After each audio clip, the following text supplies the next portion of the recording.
aí, gente, sejam bem-vindos a mais um Roda de Conversa. E hoje nós estamos falando sobre a lição de... Não, não é da lição de sexualidade. Essa lição acabou, foi muito boa. Eu espero que você tenha gostado muito dos comentários aqui conosco, das lições, de você se achou que era um tema polêmico. A gente viu que era um tema muito mais natural, planejado por Deus, mas não é sobre isso que falaremos hoje. Hoje falaremos sobre a nova lição, a lição de Deuteronômios e Lice. Coloque aí para ver essa lição nesse trimestre. Nós estamos falando sobre Deuteronômios, falando sobre esse contexto que vai ser, eu diria, surpreendente, vai trazer um ponto de vista diferente. Mas antes de começarmos nossa discussão aqui, a nossa troca de ideias, quero apresentar nosso convidado, Rubens. Seja bem-vindo, Rubens. Muito Muito obrigado, gente. É obrigado. um prazer estar com vocês aí. Ah, a gente que agradece, meu. O Rubens, pessoa maravilhosa, está conosco lá na nossa sala dos jovens no Riacho, muito participativo, Amém. está aqui Amém. Obrigado. compartilhando sua companhia. Fique à vontade para Amém. compartilhar suas ideias. Aqui, esse é o lugar para isso mesmo. Amém. E, gente, vamos começar a nossa lição. Como é a primeira lição, é a introdução, talvez seja para trazer algumas ideias do que estará por vir, como a Liz gosta de falar, deixar com um gostinho de quero mais. Então, eu não vou falar muito para não dar spoiler e vou deixar para eles aqui, maravilhosos, né, falarem um pouquinho de que a gente pode esperar dessa lição. Será que o livro de Deuteronômios ele realmente fala de uma realidade assim que está no passado, né, e tudo mais? Ou será que é uma coisa mais contextualizada? Qual a aplicação que tem? Então, já vou mandar a primeira pergunta aqui para você ter uma ideia da lição e vocês podem responder. Qual é o tema central do livro de Deuteronômio? E que nós vamos estar vendo, né, nesse trimestre. Eu achei muito legal a parte introdutória da lição, que fala um pouquinho antes, já que aí todo mundo consegue falar o que achou. E lá fala que o livro de Deuteronômio é a base para todos os outros livros do Antigo Testamento. Eu não fazia ideia. E também, muito do que foi escrito em Deuteronômio inspirou para escrever os livros de Provérbios e Eclesiastes. Falei, gente, olha que legal. Outra coisa que eu achei muito interessante que a lição fala é que o livro de Deuteronômio, na real, ele é um livro de pregações. Eu falei, ai, adoro, agora eu vou ler horrores. Mas eu achei muito legal que a lição traz, né, que tem tudo a ver com o nosso segundo trimestre, que fala que o livro de Deuteronômio tem a ver com aliança, né? E a gente pode até ver logo no início, não sei vocês, mas particularmente eu falei, nossa, Deuteronômio? Tudo bem que quando eu vi o subtítulo, vi obediência por amor e gratidão. Falei, ah, que bonito, né? Eu acho que eu vou gostar. Mas assim, bateu, falou, vai ver Deuteronômio. Aí, já na primeira lição, eu tenho uma outra perspectiva, já lendo, e a gente é exatamente o que acontece aqui na tirinha, ó. No começo, o livro de Deuteronômio e suas regras não tem nada mais validade para os nossos dias. Realmente foi o que eu pensei quando eu vi de assim, sopetão. Depois, o livro de Deuteronômio, por narrar a graça de Deus ao longo da história de um povo rebelde sempre ser atual. Eu achei que a tirinha resume total o que quer dizer essa nova lição de Deuteronômio. Sim, exatamente como você falou, é legal que foi na lição atrás, né, do dois trimestres, isso, segundo trimestre, falou sobre as alianças, né? Então a gente já está mais familiarizado com esse tema, só que a gente não tinha visto que focava em Deuteronômio sobre isso também. Uhum. E eu achei interessante falar muito sobre o povo, né, de Israel, a trajetória do povo de Israel e como Cristo conduziu eles. E isso se reflete muito na nossa vida hoje, porque a gente consegue ver o que o povo passou, a gente passando também e Cristo nos conduzindo.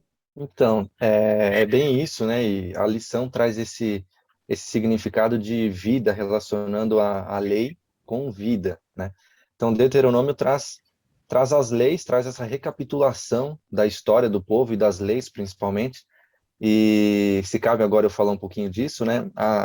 Justamente a lição relaciona as leis com vida, porque as leis são o que garantem o funcionamento, a plenitude da vida, né? Então, tanto aqui no nosso mundo, né, para as coisas funcionarem, para as coisas darem certo, tem que ter alguma lei. As pessoas não podem simplesmente fazer o que querem, né? E a lei divina nada mais do que é isso. Ela é uma salvaguarda, uma lei que garante o funcionamento ideal do universo, né? E daí a importância, e justamente como a Elisa falou, é um tema que ficou no passado e tal. O povo era rebelde, né, e ficava ora se aproximando de Deus, ora se rebelando, e isso acontece até hoje, né? Todos nós somos assim. Então, é um tema atual e sempre vai ser. Eu acho que até que o mundo passe, isso nunca vai sair de moda, digamos assim.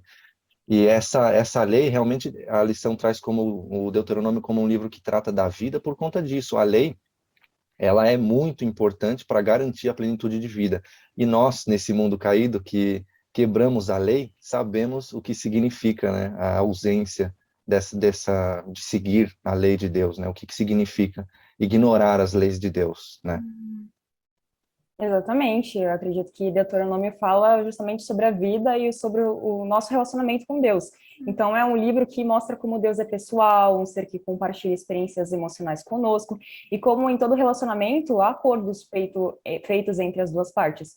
Mas nesse caso é diferente, porque o que nós enxergamos muitas vezes como sendo regras, leis nesse livro, vindo de Deus, na verdade são pregações, como a Elisa falou no começo. E assim nós percebemos novamente o quanto Deus é didático em sua forma de lidar conosco, porque em tudo ele tenta nos ensinar lições valiosas. É isso aí, gente. Você vê, então, o tema de Deuteronômio parece muito mais profundo do que parecia ser inicialmente. E esse tema é muito interessante. Eu acho que, espero que você que esteja assistindo também fique assim, motivado, né, com essa curiosidade de saber o que mais acontece. E assim, para te convencer um pouquinho mais, a gente agora vai falar, tipo, será que é relevante? Qual que é a importância? Qual que é a relevância da gente saber a história de Israel? Algo que aconteceu tantos e tantos tempos atrás, né? A gente já algumas pessoas aqui já falaram um pouquinho sobre isso, deram umas pinceladas, mas agora a gente vai tratar esse assunto melhor, para você ter certeza que está na Bíblia, foi Deus que escreveu, é para iluminar a minha vida, a sua vida. Então, confia. Vamos lá, gente. Qual que é a relevância? Então, eu acho que é bem como o Rubens comentou também, você, que a gente vê que a gente não é diferente do povo de Israel. Talvez a gente tá com o celular hoje em dia, eles não tinham celular, enfim, coisas assim. Mas é exatamente a mesma coisa. Eu acho que é muito fácil a gente que tá hoje em dia falar, eu faria diferente do povo de Israel. Cara, tava com maná todos os dias caindo do céu, tinha uma nuvem no Egito e tudo mais, tudo que acontecia. Não era diferente? Tá, mas hoje em dia a gente também tem o espírito de profecia que está à nossa disposição, vide a casa do Rubem, gente, olha, repara. Mas assim, tem muitas coisas à nossa disposição. E a gente também dá umas pisadas na bola, né? Mas, ao mesmo tempo, por mais que a gente tenha essa semelhança que acontece em diferentes épocas, ainda assim a gente tem a mesma resposta do amor divino nessas diferentes épocas, e é a mesma. Um Deus que não se cansa de amar o seu povo, que é muito paciente, misericordioso demais, em que, até como a gente viu na última lição a sexualidade, teve uma lição que comentou exatamente isso, né? Como Deus não se cansava de ir atrás do seu povo, mesmo depois de tantas, digamos assim, moralidades sexuais que cometia com ele, né? Então, eu acho isso muito interessante, de ver como Deus ainda tem o mesmo amor que tem com a gente, e como o povo de Israel é um reflexo de quem a gente é, e também já traz a promessa de o que Deus vai fazer em relação a nós. Sim, exatamente. Eu acho que ver por quantas dificuldades o povo de Israel passou até ser liberto e ver que em todos os momentos Cristo esteve ao lado deles. Acho que isso é o que mais afeta a minha vida hoje, foi como você falou, né, Alice? E acredito que o povo lá de Israel teve medo, teve angústia, teve alegria, e é exatamente o que a gente passa hoje. Mas a gente vê que todo o tempo o Senhor esteve com eles e está com a gente hoje, e eu acho que isso é o que mais é lindo, assim, né, na história. E é muito interessante isso, vocês duas falaram disso, né? O amor de Deus é infinito, Deus é misericordioso em todos os aspectos, né? É impossível, é insondável, né? Entender o amor que Deus tem por nós. E é interessante que Deus tem um amor infinito, mas a nossa rebelião, ela renega esse amor que ele tem, ela renega esse perdão que ele pode oferecer, essa misericórdia e essa graça, né? Então, assim como o povo de Israel, nós temos que tomar cuidado para que nós não reneguemos esse amor de Deus que é infinito. Mas, ao momento que nós aceitarmos, a gente pode ter a certeza de que Deus vai estar lá, né? E muito interessante que, até estava comentando com a Elisa antes, né? O povo de Israel, né, do Egito, não era para ter ficado 40 anos, né? Eles, pela rebelião que tiveram por essa ida e vinda, e a forma como eles trataram a situação, às vezes faz com que Deus postergue uma promessa. Então Deus prometeu, né? Eles iam entrar na Terra Prometida, mas ele postergou isso. Não era para eles terem ficado aqueles 40 anos no Egito. Isso é interessante para nós também hoje, porque às vezes nós postergamos algumas coisas. Uma delas é a vinda de Jesus, né? Uma delas é as bênçãos que Deus tem para a nossa vida. E às vezes a gente, pelas nossas atitudes, acaba postergando essas bênçãos que Deus teria para nós, né? Se eu posso ainda falar de um outro paralelo que é interessante, que eu inclusive escutei com o Rodrigo Silva, acho que a maioria de vocês conhecem aí, né? Foi falado, né, que a lei de Deus, às vezes parece que ele, né, um monte de leis e tal, Deuteronômio é só lei, só lei, só lei, mas na realidade, essas leis, Deus não obriga nós a seguirmos elas, né? Não é algo que Deus impõe, fala, não, vocês têm que seguir, e porque não é algo que inclusive faz bem para ele, é algo que faz bem para nós, né? Então, tem um paralelo que eu ouvi com o Rodrigo Silva, que cita como se fosse um peixe, né? Um peixe quando tá dentro da água. Imagine, e você chega e fala para esse peixe que se ele sair de dentro da água, ele vai morrer. Não é assim, você não está predestinando ele, você não está obrigando ele a ficar dentro da água, mas você está advertindo de que ele depende da água para viver. Então, ele pode escolher sair da água, né, digamos assim. Mas, se ele sair, ele vai morrer, né? Isso é fato, isso é uma lei universal. As leis de Deus são como a água, e nós somos como esses peixes que têm que ficar dentro da lei de Deus para que haja nossa garantia de plenitude de vida, né? E o povo de Israel ignorou isso muitas vezes. Esse paralelo é eterno, né? Todo mundo é assim. Hoje a gente representa o povo de Israel. Só que o povo de Deus está espalhado, né? Dessa forma. Mas é interessante isso, assim como o peixe, a gente tem que lembrar de ficar dentro da água, não porque, né? A gente é obrigado, né? Deus é um tirano que só sabe legislar e tal. Não, é para o nosso bem, né? A gente tem que fazer isso porque é para o nosso próprio bem.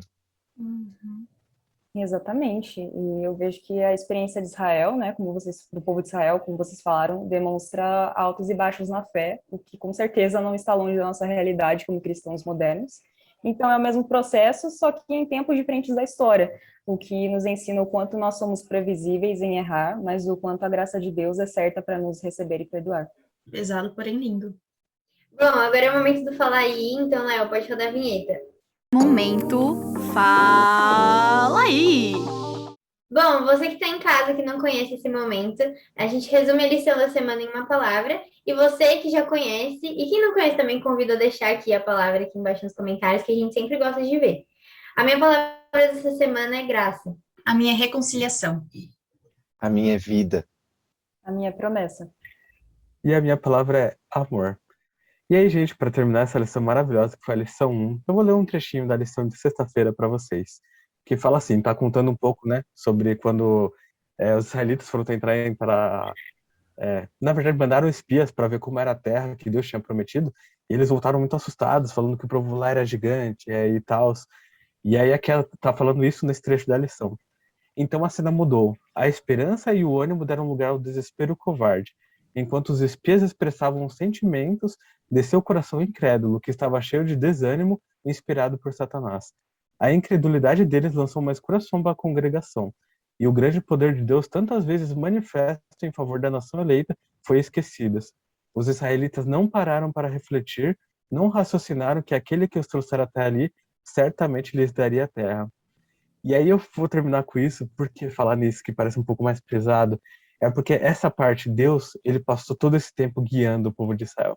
Da mesma maneira que ele guia você, que ele me guia, e vai estar guiando nesse estudo que vai vir aí pela frente desse novo trimestre. E, gente, quero agradecer pela sua presença. Deixe um curtir aí se você gostou, deixe seus comentários, fale o que você acha legal, quais foram os seus insights, o que Deus tem mostrado na sua vida, e até a próxima. E aí, gente, sejam mais bem-vindos. Nossa, mais bem-vindos. Bom, agora é o momento do Fala Aí, então que você... Opa!